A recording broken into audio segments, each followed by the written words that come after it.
اعوذ باللہ من الشیطان الرجیم بسم اللہ الرحمن الرحیم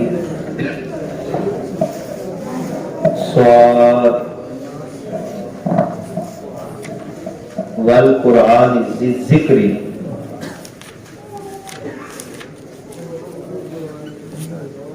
قسم ہے قرآن کی، والقرآن واو کے بعد جب اسم ہو اور زیر ہو اس کے آخری حرف پر تو وہ قسم کے لیے استعمال ہوتا ہے. یعنی واو کا لفظ حرف اور کے لیے بھی استعمال ہوتا ہے، جیسے ان الذین آمنوا وعملوا الصالحات. اب یہ جو واو ہے یہ اور کے معنی میں ہے. واو کے بعد جب اسم ہو اور اس کے آخری حرف کے نیچے زیر ہو تو وہ واو قسم کے لیے استعمال ہوگا. جیسے 30ویں پارہ میں والفجر، اسی طرح والضحیٰ واللیل اذا سجا والشمس وضحاها والقمر. اب دیکھیں واو کے بعد جب اسم کے آخری حرف پر نیچے زیر آ رہی ہو تو وہ قسم کے لیے استعمال کیا جاتا ہے. تو رب الجلال نے یہاں پر قرآن مقدس کی قسم اٹھائی. اللہ رب العزت جب کسی چیز کی قسم اٹھاتا ہے تو یہ اس چیز کی اہمیت کو اجاگر کرنا ہوتا ہے. اللہ قسم اٹھانے کا محتاج نہیں ہے، اور ہمارے لیے کیا حکم ہے کہ ہم صرف اللہ کی قسم اٹھائیں گے. اور قسم ہر جگہ پہ نہیں اٹھائی جاتی، خاص موقع پہ اٹھائی جاتی ہے. اور پھر کچھ قسمیں ایسی ہیں جن کو شریعت اسلامیہ نے لغو کہا ہے، یعنی لغویات میں آتی ہیں. کچھ قسمیں ایسی ہیں کہ جن کو اگر غلط اٹھایا جائے تو کفارہ تو نہیں ہے مگر گناہ بہت بڑا ہوتا ہے. اور کچھ قسمیں ایسی ہیں کہ جن کو اٹھایا جائے اور توڑی جائیں تو گناہ بھی ہوتا ہے اور کفارہ بھی ہوتا ہے. اور کچھ قسمیں ایسی ہیں جن کو توڑنے سے گناہ نہیں ہوتا، صرف کفارہ ہوتا ہے. یعنی مختلف قسم کی قسمیں ہیں جن کی تقسیم شریعت اسلامیہ نے کی ہے. جب اللہ کسی کی قسم اٹھاتا ہے تو اس میں اس چیز کی اہمیت کو واضح کرنا. فجر کی اگر اللہ نے قسم اٹھائی ہے تو فجر کے وقت کی اہمیت کو واضح کیا. والعصر، عصر کے وقت کی قسم اٹھائی تو عصر کے وقت کی اہمیت کو واضح کیا. اسی طرح قرآن کی قسم جب اللہ نے اٹھائی تو اس کتاب کی اہمیت کو واضح کر دیا. مگر یہاں پر جو صفت استعمال کی اللہ نے قسم کے ساتھ وہ ہے ذکری، ذکر، یاد دہانی. ذکر کا معنی الفاظ کی ادائیگی نہیں ہے، کیونکہ اللہ رب العزت قرآن مقدس میں فرماتا ہے کہ اللہ کو کثرت سے یاد کرو. وذکر اللہ کثیرا صفت بھی بیان کی گئی. اب کثرت سے ذکر کرو جو عمومی ہم ترجمہ کرتے ہیں. اور ذکر کا وہ معنی اگر ہم لیں جو عمومی لیا جاتا ہے کہ زبان سے بندہ کچھ جملے بول رہا ہے، اللہ اکبر کہہ رہا ہے، لا الہ الا اللہ کہہ رہا ہے. اب یہ ہر وقت تو ممکن نہیں ہے. دیکھیں دل کا کتنا حصہ ایک عام آدمی ایسا کر سکے گا، بہت کم حصہ. فجر کی نماز کے بعد عموماً ہم کچھ ذکر کر لیتے ہیں. اب روٹی کھاتے ہوئے تو یہ جملے نہیں ادا کر رہے ہوتے اللہ اور اس طرح کا انداز ہم اختیار کریں. یا جب ہم دکان پہ سارا دن بیٹھے ہیں وہاں پر بھی یہ انداز اختیار نہیں کر سکتے. وہاں پر کسی کو کہا جا رہا ہے کہ فلاں چیز اٹھا دو، یہ کر دو، وہ کر دو. تو ذکر کا پھر صحیح مفہوم ہمیں سمجھنا ہوگا. ذکر کا اصل مقصد ہے یاد رکھنا. ایک بندہ دکان سارا دن چلاتا ہے، اپنی زبان سے ایک دفعہ بھی سبحان اللہ نہیں کہتا، مگر سارا دن دکان اللہ کے حکم کے مطابق چلاتا ہے، تو اس کا شمار بھی ذاکرین میں ہی ہوتا ہے، بلکہ یہ بڑا ذکر ہے۔ عموماً ہم چھوٹے ذکر کے پیچھے پڑ گئے، بڑے ذکر کو چھوڑ دیا۔ وقتی طور پر تو جس کو ہم پنجابی میں کہتے ہیں کہ بڑی جلدی نال ذکر کر رہے ہیں اونچی آواز کے ساتھ، مگر وہی ذاکر جب تجارت کر رہا ہوتا ہے تو پھر وہاں پر اللہ کے ذاتوں کو بھول جاتا ہے، جب خاندان میں بیٹھا ہوتا ہے تو اللہ کے ذاتوں کو بھول جاتا ہے۔ تو قرآن نصیحت والی کتاب ہے، یاد دہانی والی کتاب ہے، یہ بار بار انسان کو یاد کرواتی ہے کہ اپنی اصل منزل کی طرف واپس آ جائے۔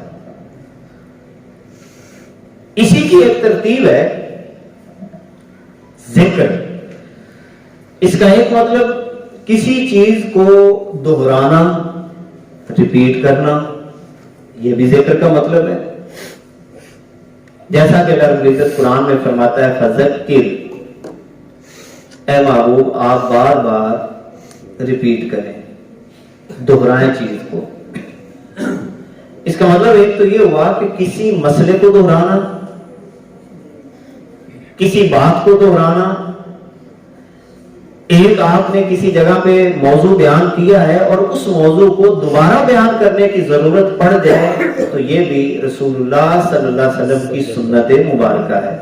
یعنی ایسا نہیں ہے کہ حضور علیہ الصلوۃ والسلام نے جب بھی اپنی زبان مبارک سے کوئی جملے ادا فرمائے ہیں تو ہر دفعہ نئے ہی ہوتے، بلکہ بعض مواقع پر پہلے جملوں کو بھی حضور علیہ الصلوۃ والسلام دوبارہ دہرا دیا کرتے تھے۔ تو یہ ہے عمل تذکیر۔ مگر اس کے لیے ایک چیز بڑی ضروری ہے، ایک ترتیب ذہن میں رکھیں، جب ہم اس ترتیب سے ہٹتے ہیں تو بھی فساد پیدا ہوتا ہے۔ سب سے پہلا اصول جو قرآن میں بیان کیا گیا ہے وہ ہے دعوت کا۔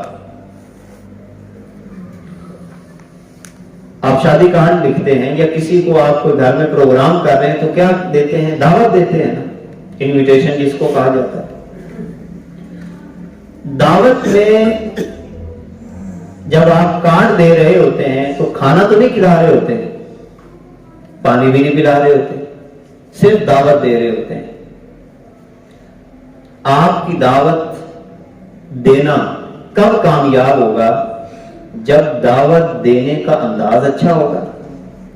نمبر 2، الفاظ خوبصورت ہوں گے، آپ کے الفاظ کا چناؤ، آپ کا آنا ہمارے لیے باعث مسرت ہوگا۔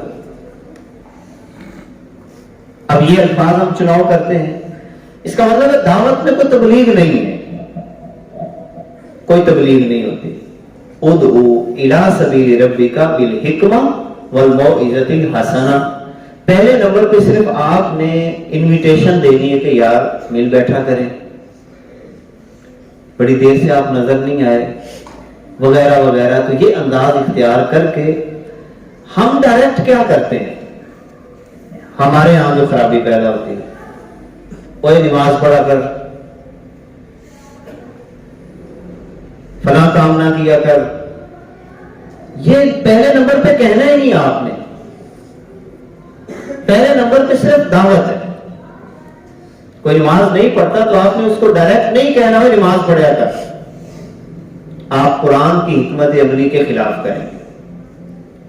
پہلے نمبر پہ صرف اس سے تھوڑی سی دوستی لگانی ہے۔ پھر قرآن کی ترتیب ہے البلاغ المبین۔ بلاغ المبین، یہ آپ نے خطبہ بھی یہ لفظ بولتے ہیں وما علینا الا البلاغ المبین۔ بلاغ مبین کا مطلب یہ ہوتا ہے کہ جو ٹاپک آپ بیان کرنے لگے ہیں اس ٹاپک کو سارے پہلوؤں سے آپ کو بیان کرنا آتا ہو۔ اگر آپ ادھورا چھوڑ دیں گے، اگلے کے ذہن میں بات اچھے طریقے سے داخل نہیں ہوگی، یا آپ نے انداز ایسا اختیار کیا کہ بات کو ادھورا چھوڑ دیا، تو یہ بلاغ مبین نہیں ہے۔ یہ ہے دوسرا۔ اور تیسرے نمبر پہ ہے تذکیر۔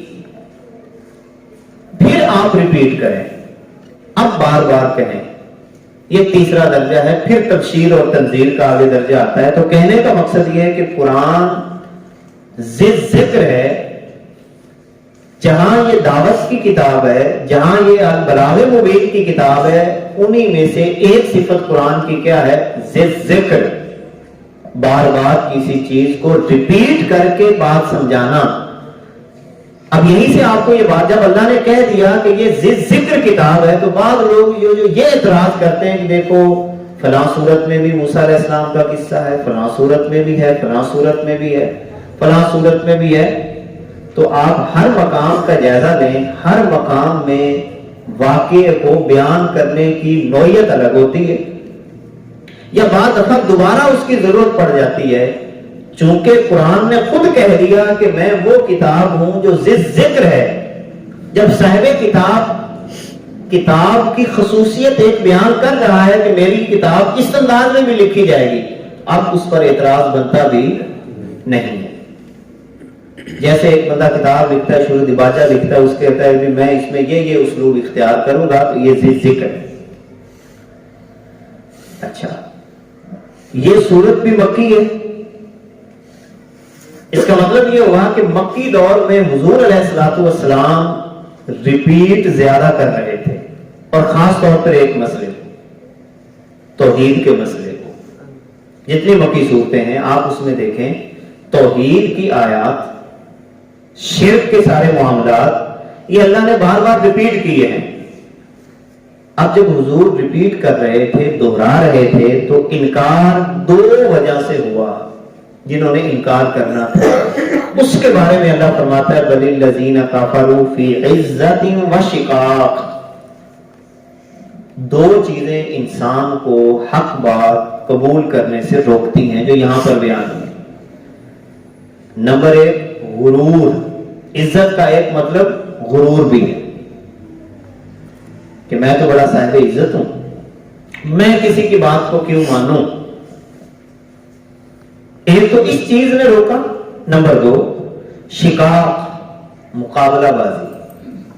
یہ دو چیزیں انسان کو حق بات سے روک دیتی ہیں۔ غرور نہ کریں، مقابلہ بازی نہ کریں، حق بات کو سمجھیں اور اسی کو اپنے سینے میں اتار کر آگے بڑھتے چلے جائیں۔ اس کا مطلب یہ ہوا کہ دو چیزیں رکاوٹ پیدا کرتی ہیں، غرور اور مقابلہ۔ اس کا مطلب یہ ہوا کہ اللہ کو مقابلہ کرنا اتنا پسند نہیں ہے۔ یہ انداز اچھا نہیں ہے۔ ایک اور مقام پہ جیسے اللہ رب العزت فرماتا ہے کہ اہل کتاب سے جھگڑا نہ کرو، یعنی پہلے منع کر دیا، کسی سے جھگڑا کرنے کی ضرورت نہیں ہے، آپ اپنا کام کرتے جائیں کرتے جائیں کرتے جائیں۔ ہاں اگر کبھی کرنا بھی پڑے تو لفظ استعمال ہوا احسن کا۔ کسی ٹاپک پہ اگر اختلاف رائے کی آپ بات کرنا چاہتے ہیں تو اس میں بھی آپ کا انداز کیا ہونا چاہیے؟ اچھا انداز، تلخی والا انداز اختیار نہ کریں۔ اچھا، ہم جب بعض دفعہ کسی سے اختلاف رائے کرتے ہیں تو انداز تلخی والا ہو جاتا ہے۔ ہم سمجھانا بھی چاہیں تو بات پھر اگلے کے سمجھ میں نہیں آتی۔ تو قرآن جب یہ فرما رہا ہے کہ اگر تم نے کسی یہودی سے، کسی عیسائی سے بھی بات کرنی ہو اور تمہارا اختلاف رائے ہو گیا ہو تو احسن طریقہ استعمال کرنا ہے۔ یہودی اور عیسائی سے تو اللہ آسان طریقے سے بات کرنے کا حکم دے رہا ہے، تو ہم اپنے ہی مسلمان بھائیوں سے جب بات کر رہے ہوتے ہیں تو ہمارا آسان طریقہ تو کیا انتہائی جاہلانہ طریقہ آ جاتا ہے۔ اس سے آپ جائزہ لیں۔ اور میں اس کو یوں بھی سمجھتا ہوں کہ جو اپنوں سے بات کرنی ہو تو پھر وہاں پر دعوت کا انداز اختیار کریں، یہ سب سے بہترین طریقہ ہے۔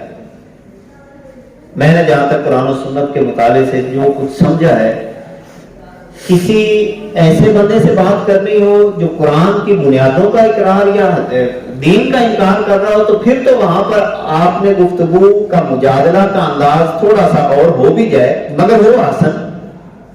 لیکن مسلمان اگر ہو، بے عملی ہے، ناسمجھی ہے، عقل تو کامل نہیں کسی کی ہو سکتی، اس کے لیے بہترین طریقہ کون سا ہے؟ وہ ہے دعوت کا دوستی کا دوستی بنا کر پھر قریب کیا جائے اور پھر بات کو سمجھایا جائے تو یہ بات زیادہ مؤثر رہ جاتی. باقی ہدایت دینا وہ ہماری ذمہ داری میں شامل نہیں ہے, وہ اللہ کی ذمہ داری ہے, آپ اپنا کام بس پورا کر لیں. ساتھ ہی اللہ نے ایک بات سنا دی, کم اہلکنا من قبلہم من قرن, ہم نے کتنی ہی پہلی بستیوں کو, سنگتوں کو, دوستیوں کو, قرن کا ایک مطلب بستی بھی ہو سکتا ہے, قرون, قرن کا ایک مطلب سال بھی ہوتا ہے, زمانہ, اور قرن کا ایک مطلب ہے بلپا. پنجابی میں اگر اس کا معنی ہم کریں تو دوستی, بلپا. اللہ فرماتا ہے کہ ہم نے کتنے ہی ایسے لوگوں کو اس سے پہلے ہلاک کیا ہے جو بلاتے تھے, فنادو, جو پکارتے تھے,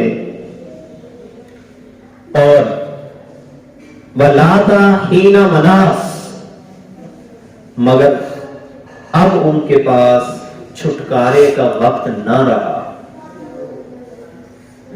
جب اللہ رب العزت نے ان کو ہلاک کرنا چاہا پھر پکارنے لگے, ہائے بچ جائیں, ہائے بچ جائیں, یہ کیا ہو گیا ہمارے ساتھ.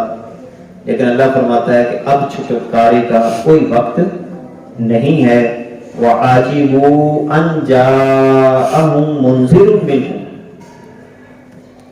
مشرکین مکہ کو ایک اور بات بڑی تکلیف دے رہی تھی جس کا ذکر یہاں پہ اللہ نے کیا, اور یہ ہماری عام روٹین بھی ہے. اس کو ذرا نفسیاتی طور پہ سمجھیں. ہم غیر کو جلدی قبول کر لیتے ہیں. کوئی غیر ہو, کوئی اوپر سے آئے, اس کو ہم زیادہ جلدی قبول کرتے ہیں. کوئی اپنا ہو تو اس کو قبول کرنے میں دیر لگاتے ہیں. سادہ تو باڑ کا ہے, وہ اسی انداز میں رہتا ہے. یا آپ یہ انداز اختیار کرتے ہیں, جانتے ہیں ہم اس کو. اب اللہ رب العزت فرماتا ہے کہ ان کو ایک بات یہ تعجب میں ڈالنے لگی کہ ان جاءہم منذر منہم, کہ انہی میں سے ایک ڈر سنانے والا آ گیا. اور یہ آپ تجربہ کر کے دیکھ لیں, آپ اپنے گھروں میں, خاندانوں میں رہتے ہیں, اگر آپ کسی نیکی کے راستے پہ چلے ہیں یا آگے بڑھنے لگے ہیں تعلیمی حوالے سے یا کسی بھی حوالے سے, آپ کے اپنے آپ کو قبول جلدی نہیں کریں گے. بعض دفعہ تو قبول ہی نہیں کرتے, حسد پیدا. اس کا بھی ذکر اللہ نے قرآن مقدس میں کہ حسد پیدا ہو جاتا ہے, کینہ پیدا ہو جاتا ہے, بغض پیدا ہو جاتا ہے کہ ہم اس کی بات کو مانیں. بعض دفعہ تو قبول ہی نہیں کرتے, یا پھر بعض دفعہ دیر لگا دیتے قبول کرنے میں, یا سمجھ اس وقت آتی ہے کہ جب موت قریب آ جاتی ہے. یہی ذکر, اس طرح کے سارے ذکر رب ذوالجلال نے مشرکین کے بارے میں قرآن مقدس کے اندر فرمائے ہیں. وَقَالَ الْكَافِرُونَ هَذَا سَاحِرٌ كَذَّابٌ مَعَاذَ اللَّهِ. حضور علیہ الصلوۃ والسلام کے بارے میں کافروں نے یہ کہنا شروع کر دیا, یہ تو کوئی جادوگر ہے, معاذ, اور کذاب ہے, اور جھوٹا آدمی ہے. معاذ حضور کے بارے میں یہ تو کوئی جادوگر ہے, یہ تو کوئی معاذ اللہ کذاب ہے, الیاذ باللہ. اب تھے کون؟ اپنے ہی, کوئی پرائے تو نہیں تھے. جن نے بچپنا گزرا, کھیلے ہیں حضور صلی اللہ علیہ وسلم, جوانی کے لمحات گزرے, 40 سال کی عمر مبارک ہو گئی. شخصیت کے بارے میں تو سیدھا سیدھا کہہ رہے ہیں کہ یہ بندہ سچا بھی ہے, امانت دار بھی ہے, مگر جب بات کہی آتا ہے علیہ الصلوۃ والسلام نے کہ اللہ کو معبود مان لو, تو اس وقت حضور کے خلاف ہو گئے کہ ہم اس کی مان کر اپنے رسم و رواج کو چھوڑ دیں, اپنی باتوں کو چھوڑ دیں. فرمایا اجعل الآلیۃ الہ واحدہ, کیا کر دیا آلیہ الہ واحدہ, انہوں نے بندگی بدل کر ایک ہی, یعنی اتنے معبود انہوں نے بنائے ہوئے ہیں, تو کیا اس نے تمام معبودوں کو ایک بنا دیا؟ ان ھذا لشیء عجاب, یہ بڑے تعجب کی بات ہے. ان کے لیے بڑے تعجب کی بات ہے. ون تالا کل مالا منہم. جب حضور علیہ الصلوۃ والسلام نے یہ بات سمجھائی اللہ کو مانو اللہ کی بندگی اختیار کرو, تو اب وہ سٹائل اللہ بیان کر رہا ہے کہ جب حضور یہ بیان کر رہے تھے تو کچھ کھسکنا شروع ہو گئے اور ساتھی کو کونی مار انمشو اٹھو انمشو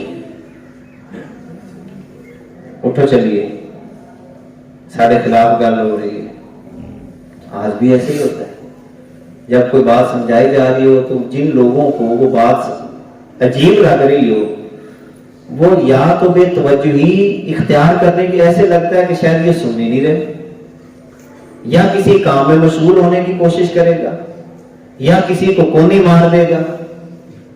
انمشو واسبروا علی آلیہتکم, ہم تو ٹکے رہو اپنے معبودوں پر, اپنا کام کرنا ہے, مولوی نے لگا رہتا جڑا کچھ. اسی طرح وہ حضور کے بارے میں باتیں کرتے تھے, کرتا رہے جو کچھ کرتا ہے, ہم نے تو اپنے معبودوں کی بات کو نکلو چلیے.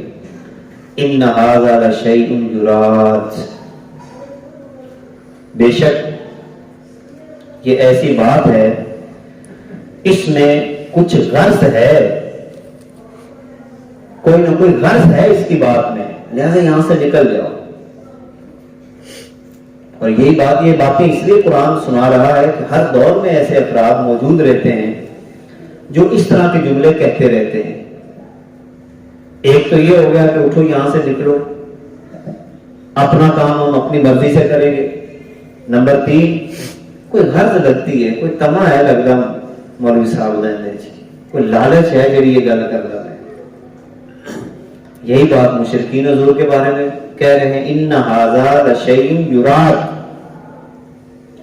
کوئی مطلب ہے, کوئی کسی چیز کا ارادہ کر لیا گیا ہے. اب مطلب حضور کا کیا تھا کہ بھئی جہنم کی آگ سے بچ جاؤ, برائیوں سے بچ جاؤ, سیدھا راستہ اختیار کر لو. یہی حضور علیہ الصلوۃ والسلام کا بنیادی طور پر مطلب تھا. ما سمعنا بہذا فی الملۃ الاخرہ, ہم نے تو اپنے پچھلے دین میں یہ بات سنی ہی نہیں, پتہ نہیں کہاں سے لے کے آ رہا ہے یہ محمد صلی اللہ علیہ وسلم. نہ ساڈے پیو سنی, نہ ساڈے بڑکے سنی, نہ دادے نہ پڑدادے, کسی نے بھی نہیں سنی. ان ھذا الا اختلاق, اس کی بات تو صرف بنائی ہوئی ہے. اختلاق کہتے ہیں گھڑی ہوئی بات کو, کہ محمد نے معاذ اللہ اس بات کو اپنی طرف سے گھڑ لیا ہے. گویا کہ حضور کی بات کو وہ گھڑنے کی طرف منسوب کر رہے تھے. تو ان تمام آیات کا اگر بنیادی خلاصہ دیکھا جائے, 2 چیزیں ہیں. حق بات سے رکاوٹ 2 چیزیں پیدا کرتی ہیں. نمبر 1 غرور, نمبر 2 مقابلہ بازی. 2 چیزوں سے اپنے آپ کو آپ نے بچانا ہے. نمبر 1 غرور سے بچائیں, اور نمبر 2 مقابلہ بازی سے. اور پھر اسی طرح کبھی بھی حق بات کے مقابلے میں کوئی ایسا انداز اختیار نہ کریں کہ جس کی وجہ سے اللہ رب العزت کی گرفت میں آ جائیں. بس غرور سے بچ جائیں, مقابلہ بازی سے بچیں, اپنا کام کرتے رہیں. اللہ ہی آپ کا کارساز ہے. اور کئی مقامات پر, آخری بات یہی کروں گا, کئی مقامات پر اللہ نے, وہ جملہ مجھے بڑا پیارا لگتا ہے جب اللہ اپنے نبی کو یہ فرما رہا ہوتا ہے کہ محبوب آپ کام کریں اور اللہ کو ہی اپنا وکیل بنائیں. وکیل کس کو بنانا ہے؟ اللہ کو. وکیل کو باتیں کی جاتی ہے نا کہ یہ میرا مقدمہ ہے, لڑنا تم نے, یہ میرا مخالف ہے, اس کے ساتھ میرا مسئلہ ہے, میرا دعویٰ یہ ہے. یہی باتیں وکیل کو کی جاتی نا. سارا معافی ضمیر بیان کیا جاتا ہے وکیل کو. تو اللہ فرماتا ہے مجھے وکیل بنا لو. تو جس کا وکیل اللہ ہو وہ کبھی کیس نہیں آ رہے گا. اور جج بھی کون ہے؟ نہیں, اللہ خود فرما رہا ہے مجھے وکیل بنا لو. تو بس سادہ سا زندگی میں ذہن میں رکھیں, کسی کو اپنا دکھڑا نہ بیان کریں یا اللہ تو دیکھ رہا ہے, تو یوں وکیل تے تو یوں جج, یہ میرا مقدمہ, یہ میرا دعویٰ ہے, فلاں فلاں میرا مدعا علیہ ہے, میں نہیں کسی سے لڑ سکتا جب کام تیرا کر رہا ہوں. اور اللہ نے یہی بات قرآن میں بار بار کی ہے, میرے کام کرنے والے وکیل صرف مجھے بنائے. ہاں کسی اور کا کام کریں تو ٹھیک ہے, ہم اس کو کہیں گے کہ یار میں تیرا کام کر رہا ہوں, دیکھ میرے ساتھ اس نے یہ کر دیا, میرے ساتھ اس نے یہ کر دیا, میرے ساتھ اس نے یہ کر دیا. ٹھیک ہے, جب بندہ کسی کا کام کر رہا ہو تو پھر اس کو کہتا ہے نا کہ یار کام تیرا کر رہا تھا, اس نے مجھ سے یہ کہا ہے, یہ کہا ہے, یہ کہا ہے. تو جب آپ کام ہی کس کا کر رہے ہیں, اللہ کا, تو دکھڑا بھی کس کو سنانا ہے, اللہ کو. بس اللہ کو بات کر دیا کریں, وہ دلوں کے بھید خوب جانتا ہے, اندر کی گہرائیوں تک جانتا ہے. مرنے کے بعد نتارے ہو جائیں گے, آپ بس اپنے مشن پہ قائم اور دائم رہیں, اور اس دعا کے ساتھ کہ اللہ صراط مستقیم پہ رکھے, خاتمہ ایمان پہ فرمائے, اور موت کے لمحات میں حضور پاک صلی اللہ علیہ وسلم کا دیدار نصیب ہو جائے. وصلی اللہ تعالی علی حبیبہ وآلہ واصحابہ اجمعین برحمتک یا ارحم. اعوذ باللہ من الشیطان الرجیم, بسم اللہ الرحمن الرحیم. صاد والقرآن ذی الذکر,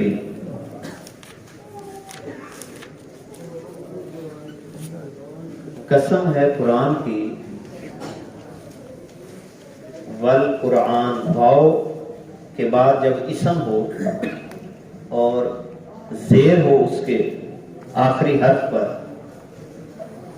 تو وہ قسم کے لیے استعمال ہوتا ہے. واو کا لفظ حرف اور کے لیے بھی استعمال ہوتا ہے, جیسے ان الذین آمنوا وعملوا الصالحات. اب یہ جو واو ہے یہ اور کے معنی میں ہے. واو کے بعد جب اسم ہو اور اس کے آخری حرف کے نیچے زیر ہو تو وہ واو قسم کے لیے استعمال ہوگا.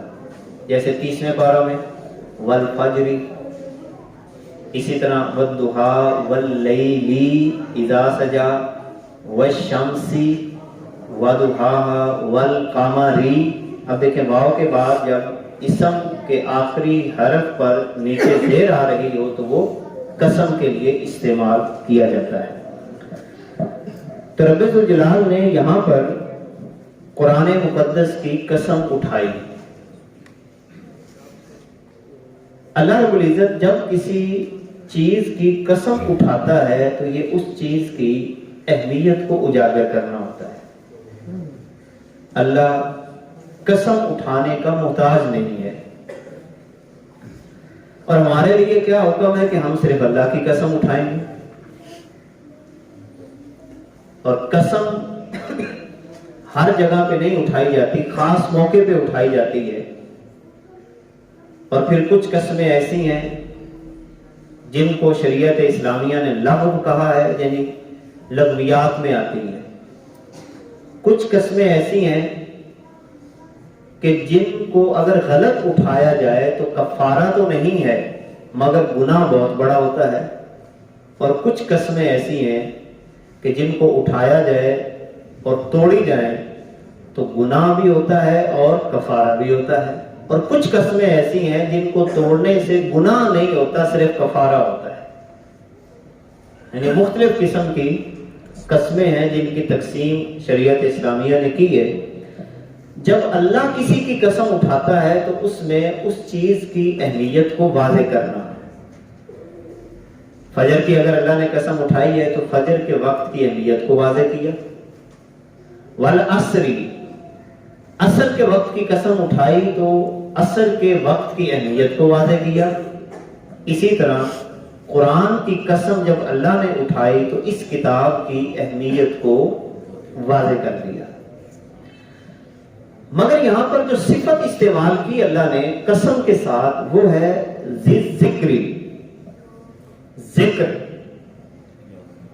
یاد دہانی. ذکر کا معنی الفاظ کی ادائیگی نہیں ہے. کیونکہ اللہ رب العزت قرآن مقدس میں فرماتا ہے کہ اللہ کو کثرت سے یاد کرو. وذکر اللہ کثیرا صفت بھی بیان کی گئی. اب کثرت سے ذکر کرو جو عمومی ہم ترجمہ کرتے ہیں. اور ذکر کا وہ معنی اگر ہم لیں جو عمومی لیا جاتا ہے کہ زبان سے بندہ کچھ جملے بول رہا ہے, اللہ اکبر کہہ رہا ہے, لا الہ الا اللہ کہہ رہا ہے, اب یہ ہر وقت تو ممکن نہیں ہے. دیکھیں دن کا کتنا حصہ ایک عام آدمی ایسا کر سکے گا, بہت کم حصہ. فجر کی نماز کے بعد عموماً ہم کچھ ذکر کر لیتے ہیں. اب روٹی کھاتے ہوئے تو یہ جملے نہیں ادا کر رہے ہوتے اللہ, اور اس طرح کا انداز ہم اختیار کریں. یا جب ہم دکان پہ سارا دن بیٹھے ہیں وہاں پر بھی یہ انداز اختیار نہیں کر سکتے. وہاں پر کسی کو کہا جا رہا ہے کہ فلاں چیز اٹھا دو, یہ کر دو, وہ کر دو. تو ذکر کا پھر صحیح مفہوم ہمیں سمجھنا ہوگا. ذکر کا اصل مقصد ہے یاد رکھنا.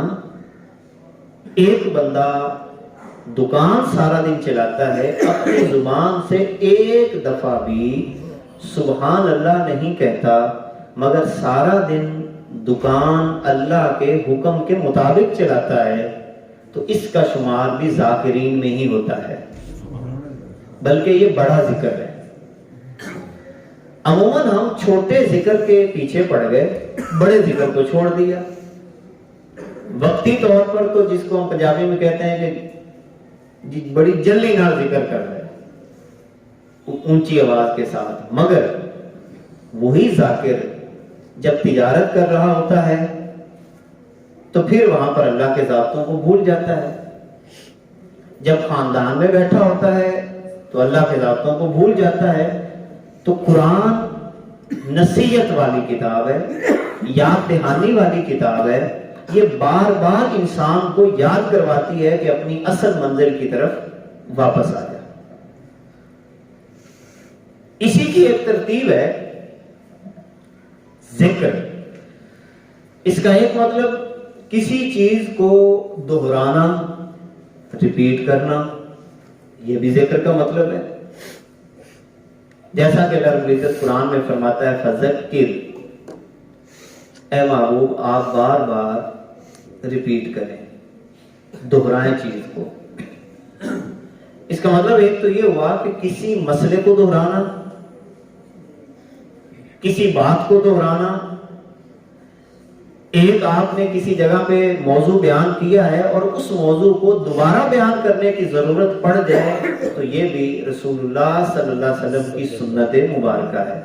یعنی ایسا نہیں ہے کہ حضور علیہ الصلوۃ والسلام نے جب بھی اپنی زبان مبارک سے کوئی جملے ادا فرمائے ہیں تو ہر دفعہ نئے ہی ہوتے, بلکہ بعض مواقع پر پہلے جملوں کو بھی حضور علیہ الصلوۃ والسلام دوبارہ دہرا دیا کرتے تھے. تو یہ ہے عمل تذکیر. مگر اس کے لیے ایک چیز بڑی ضروری ہے, ایک ترتیب ذہن میں رکھیں. جب ہم اس ترتیب سے ہٹتے ہیں تو بھی فساد پیدا ہوتا ہے. سب سے پہلا اصول جو قرآن میں بیان کیا گیا ہے وہ ہے دعوت کا. آپ شادی کارڈ لکھتے ہیں یا کسی کو آپ کو گھر میں پروگرام کر رہے ہیں تو کیا دیتے ہیں؟ دعوت دیتے ہیں نا, انویٹیشن جس کو کہا جاتا ہے. دعوت میں جب آپ کارڈ دے رہے ہوتے ہیں تو کھانا تو نہیں کھلا رہے ہوتے, پانی بھی نہیں پلا رہے ہوتے, صرف دعوت دے رہے ہوتے ہیں. آپ کی دعوت دینا کب کامیاب ہوگا؟ جب دعوت دینے کا انداز اچھا ہوگا. نمبر 2, الفاظ خوبصورت ہوں گے. آپ کے الفاظ کا چناؤ, آپ کا آنا ہمارے لیے باعث مسرت ہوگا. اب یہ الفاظ ہم چناؤ کرتے ہیں, اس کا مطلب ہے دعوت میں کوئی تبلیغ نہیں ہے, کوئی تبلیغ نہیں ہوتی. ادعو الی سبیل ربک بالحکمہ والموعظۃ الحسنہ. پہلے نمبر پہ صرف آپ نے انویٹیشن دینی ہے کہ یار مل بیٹھا کریں, بڑی دیر سے آپ نظر نہیں آئے وغیرہ وغیرہ. تو یہ انداز اختیار کر کے ہم ڈائریکٹ کیا کرتے ہیں, ہمارے یہاں جو خرابی پیدا ہوتی ہے